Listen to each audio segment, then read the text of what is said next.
Oh, good morning, Irene. Irene, thank you very much for letting me know that. She's saying we can't hear you, and you're right.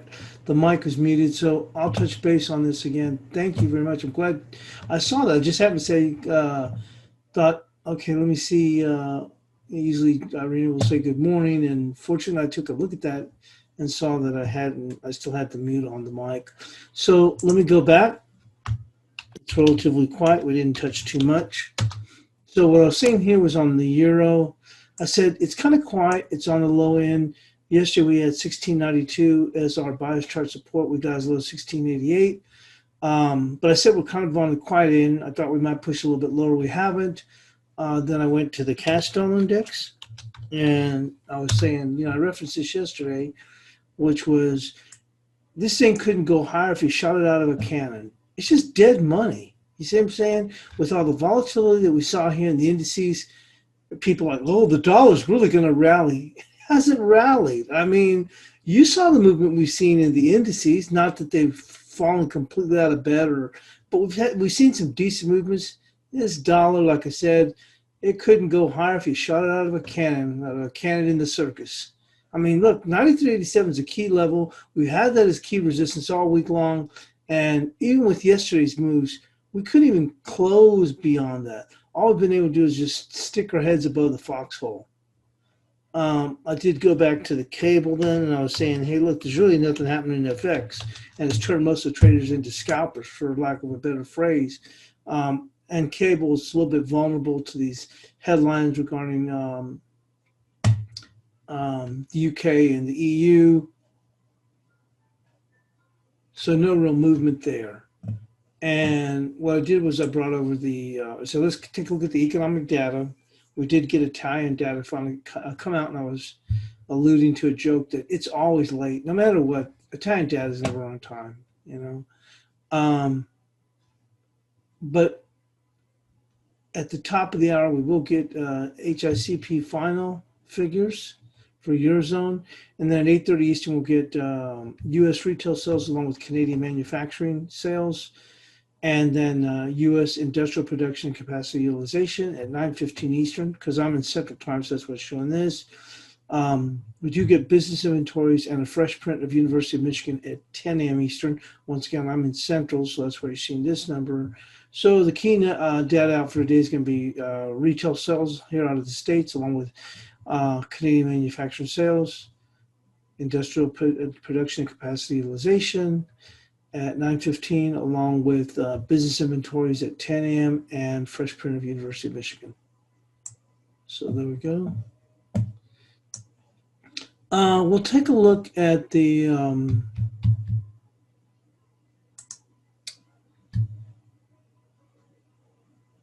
we're seeing a little bit of a push here at Apple. We will, and that's actually provided a little bit of a bid now. We'll take a look here in.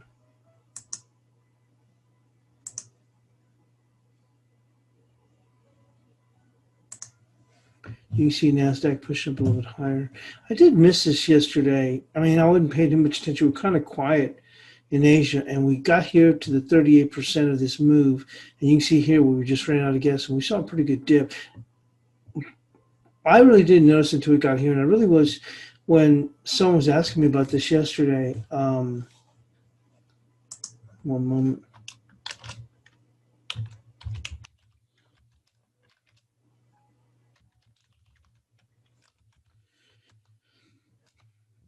I was saying, I think that this move here was more about just long liquidation, meaning that I didn't think it's going to be like hardcore selling.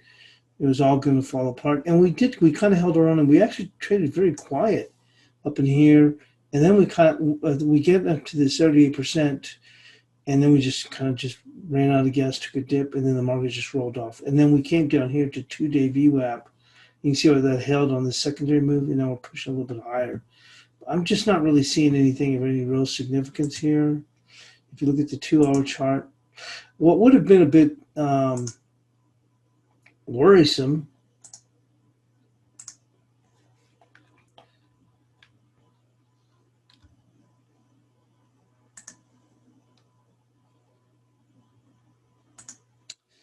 would be as if we would have pushed this side. And if we would have broken this, then that would have opened the door for a move down to 11,500 rather quickly. But we held here, and you can see we're just kind of pressing the upside, and really not really a whole lot happening at this point. We're back up here towards this 927, and I just think that just to kind of look, I want to say basically simplify it, where people don't read too much more into what we're seeing than it is. Look, we made it up in here. We actually got past the 78%, so the market didn't run out of gas here, and then another move here. And then we just kind of ran out of gas, and I was saying, hey, look, we're not correcting it. All we're doing is consolidating. And finally, we broke lower. And once we started to break lower, this just happened because, like I said, we had run into the Apple event was over. Prime Day was over.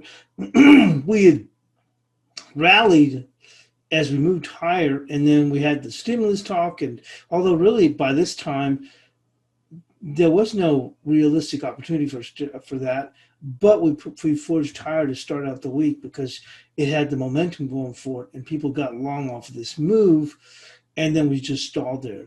So I think this is more just, once again, I think more about long liquidation as opposed to selling, meaning another leg down, which would have come down here. So we're just back here. I don't really see a whole lot happening here.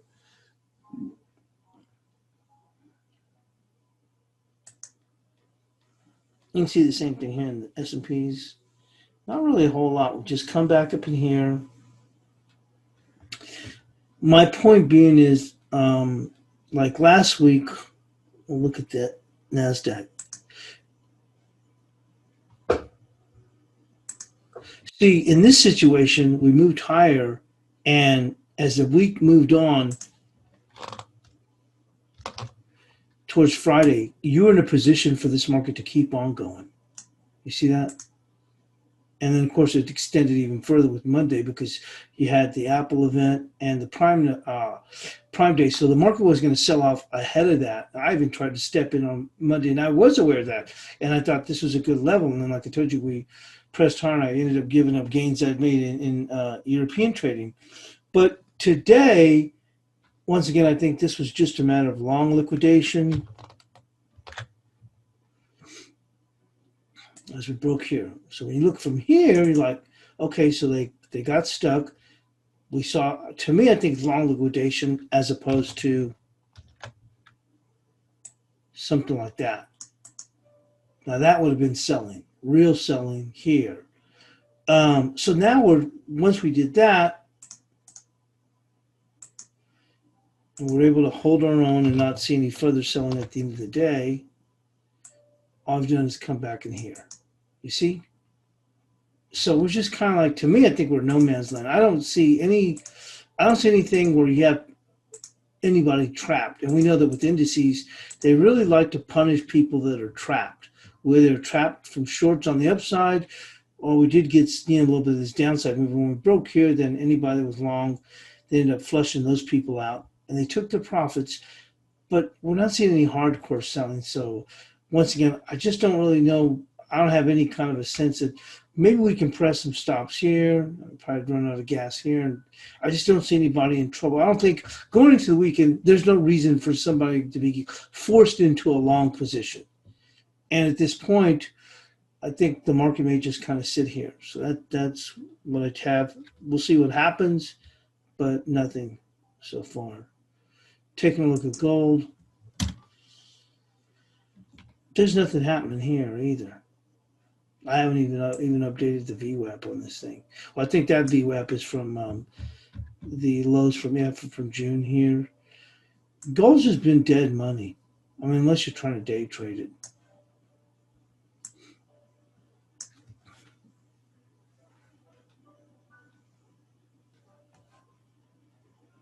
Crude oil, like I said, with a day like that we're seeing today in indices, or where there's nothing committal as far as a move, I told you I've thought about looking at this, but this market just doesn't have any good.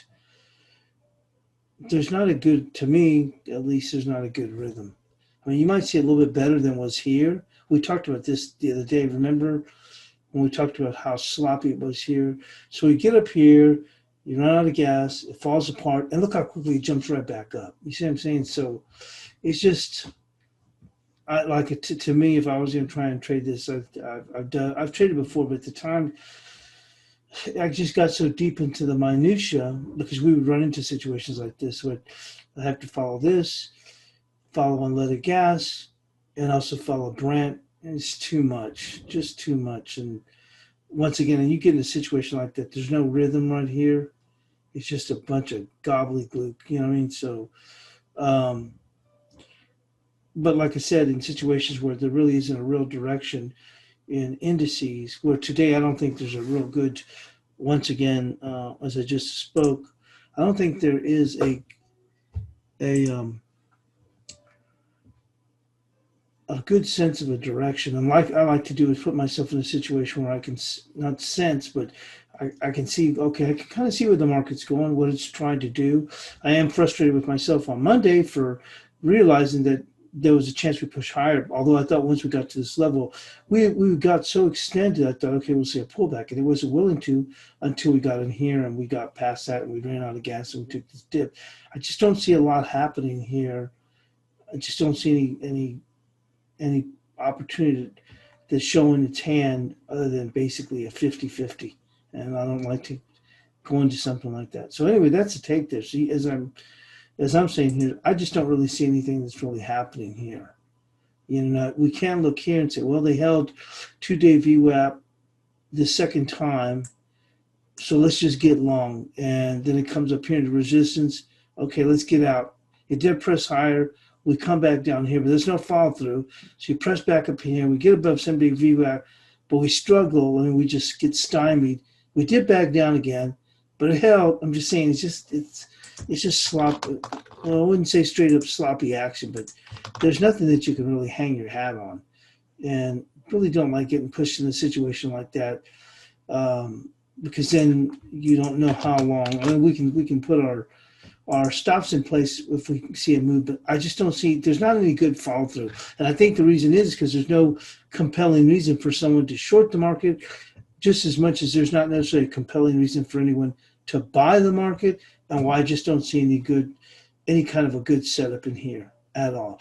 I was kind of frustrated I missed this here, and that's what I'm saying about Asia. There was a nice gravestone doji here, and you can see we'd already rallied up to here. So, and then we came into the 38%. So it made sense we could have seen a pause. Now the market went dead. Look at that. So it went dead for about 90 minutes. And then finally it broke a little bit lower. But once again, you can see here, there's no real follow through. You see up, down, up. Okay, now up. Okay, we're going to get some follow through. No, down. Now we're going to get up. Wait a minute, we're going to go back down. Now we're going to get up. So that's what I'm saying. There's just nothing to hang your hat on. So I hope that kind of may not be a clear take, but hopefully that kind of explains it. So let's just go and move on to the analysis.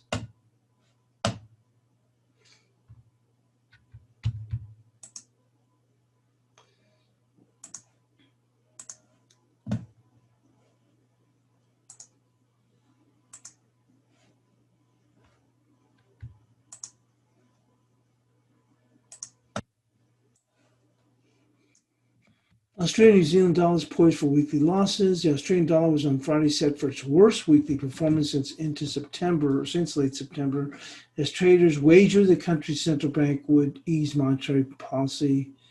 And this is really just a repeat of yesterday's. I just don't want to, I don't like just reading something for the sake of reading it. We already went over this yesterday. Okay, now low suggests, okay, they're going to buy bonds. It already says, but it's just quantitative easing. And no, maybe we can move lower. We kind of moved a little bit lower. Then there's no real follow through, so there's no news here. It's no sense blabbering over the same thing that we just said. That's what I'm saying. Right now, FX is dead for the most part. I mean, let's be realistic. We're not really moving anywhere. So we're just basically rehashing the same news. If it wasn't for the cable, these markets aren't. I mean, everybody's turned into a scalper of sense. You see what I'm saying? So because there's no real follow through moves, and so basically that Aussie story is just a rehash of what was yesterday's news. The yen rose and the dollar was headed for its best week on Friday. Best week on Friday, I guess, like, is up what, 30 ticks? I mean, that's how dead it is. Safe haven yen crept back towards a 2 week high on Wednesday and traded at 5.24 per dollar. The U.S. Midwest is battling record surges in new cases of coronavirus. U.S. recovery losing steam. Markets fear a slowdown in activity. Sterling was heavily sold on Thursday over concerns about obstacles in the European Union. Bearish Aussie, bullish won. There's no news here. Well, there's no news because we're not even moving. So that's what I'm saying. It's like you're trying to. We talked about this the other day. You're just trying to make up forecasts, and that's why my analysis is plain and simple. I just go in and provide the what I think is going to be the support and the resistance for that day, and you can see we're just not really moving. So we'll go on and move into the Eurodollar. So even when we break lower here, you think, okay, we're going to get at least some more fall through. The market, look at this. So the low is 94. Let's pull this up. 94, and the high is 19. So this isn't even 30 pips yet. And that's how quiet this market's trading. So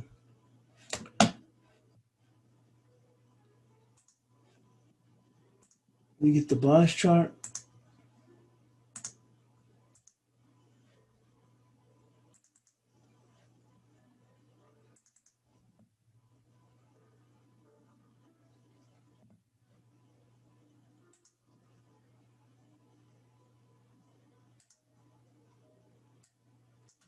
So the euro closed lower into support 1692. Support on Friday would be 1677 with resistance at 1745.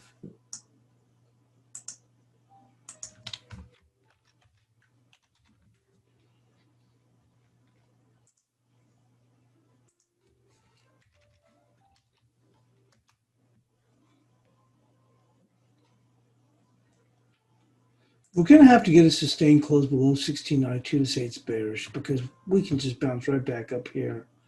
And so I'm going to stick with the bullish until we can get a. Let's take a look at this.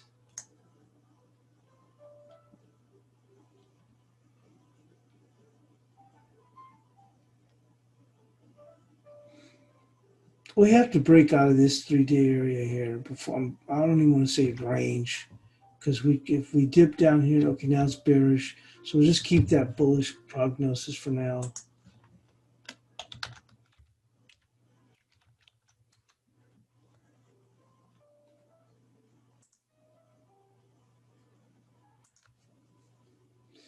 Cable posted a bearish engulfing bar on Thursday. Support will be 28.34. See, even here it's holding here, but I try to give it the benefit of the doubt if it dips further. And we're just trading in a real quiet session with resistance at 29.70.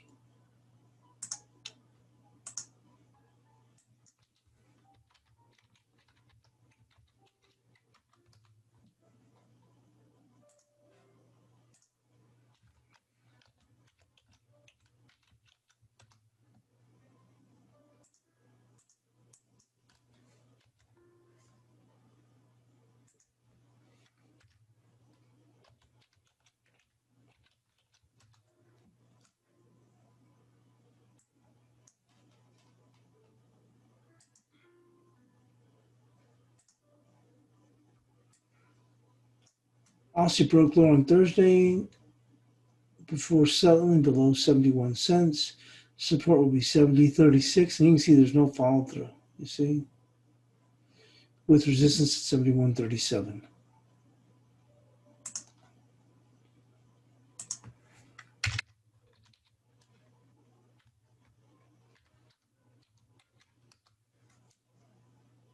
Moving on to the Kiwi.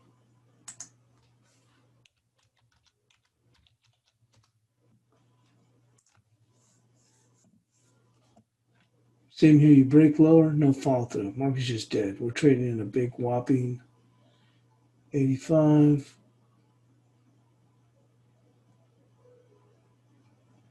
in a big 23 tick range.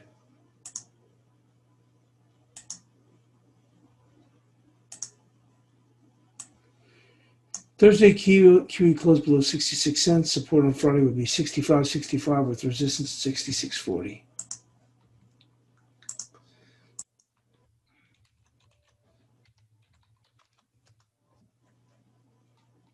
On to dollar CAD.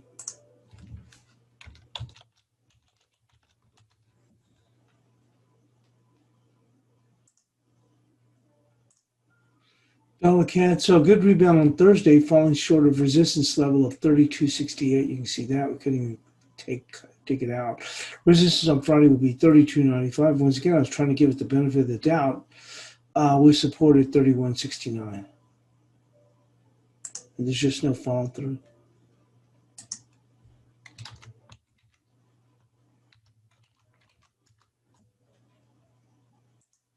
Still bearish until we can get a foothold above 32.68.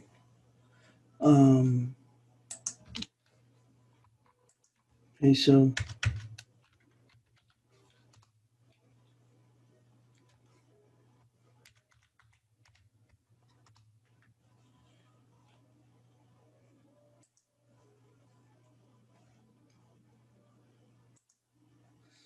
peso challenged the resistance level of 21.52 and faded. Resistance will be 21.45 with support at 21.15. So that 21.52 held.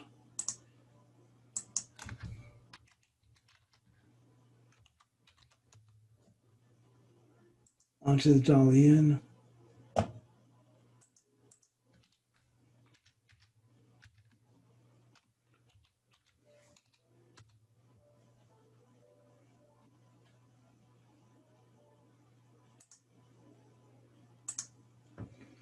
Dollar yen posted a bullish cloud cover. You can see that here. On Thursday, Friday's resistance will be 571 with support at 507.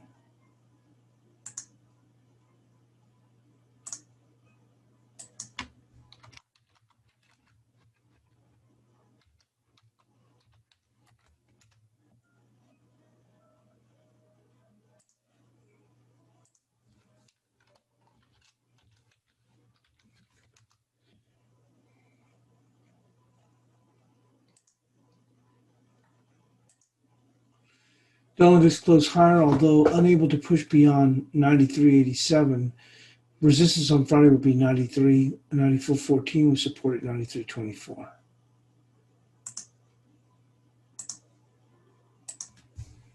Honestly, it's a joke to even say that this gets above 94, but once again, just giving things the benefit of the doubt. Can't even get above 93.87, but once again, trying to allow for some follow through. I just don't really see it at this point.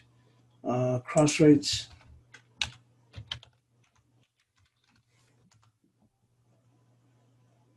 Well, we see here we break lower, no real follow through. Support's going to be right there, the high here, which is going to be 69.21.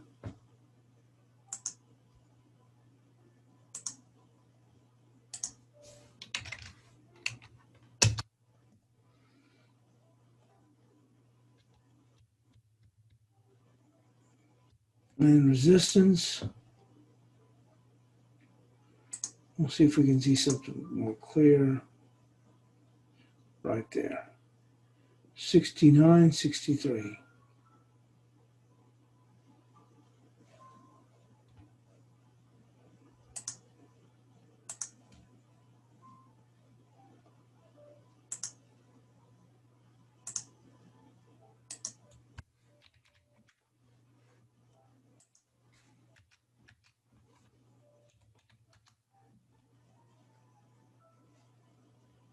Onto the euro pound.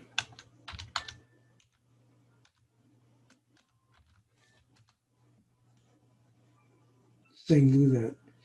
Down, up, down, up, down. No follow through. Upside.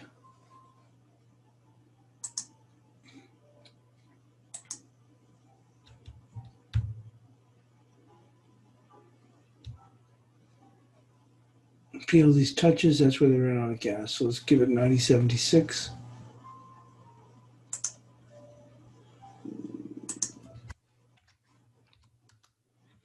Downside right there. See that? 90.41.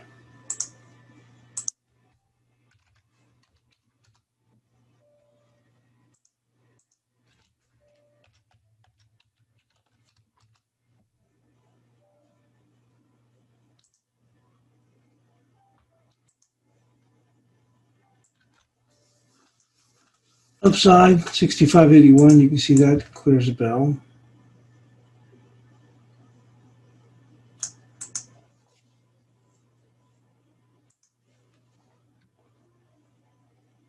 Support right there. See the high there?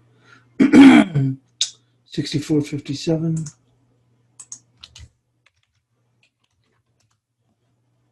Euro Kiwi.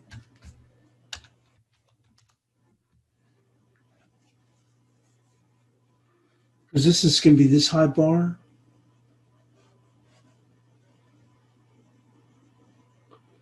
77.88.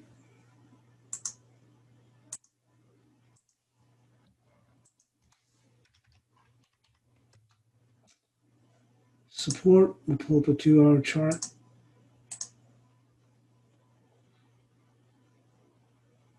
This bar, that lower bar here, which is going to come in at 77.02.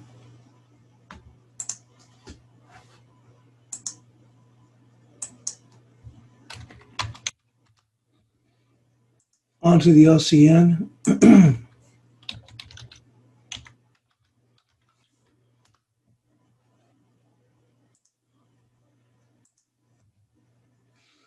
We are getting a little bit of follow through. Support is going to be right here at the low from yesterday, which is going to be 74.23.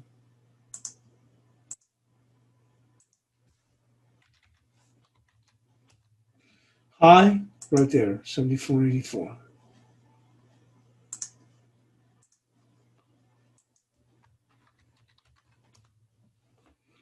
Onto the guppy.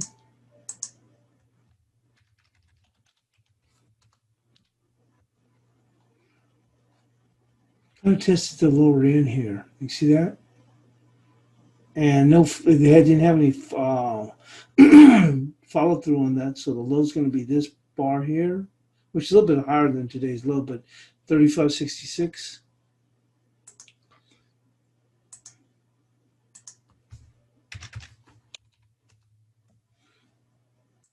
And this bar, the low, which probably triggered the stops, going to look for 36.33. They may be able to get beyond it, but that'll be our resistance. It's going to be a pretty tight day. Sturdy nod.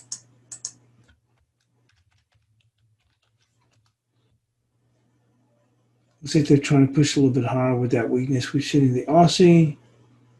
See the high here? That'll be the resistance, which is going to be 87.29.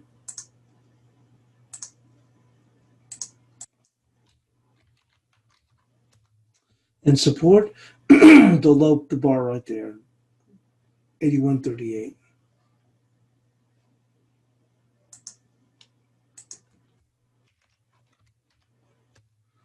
And the high once again was 82.79.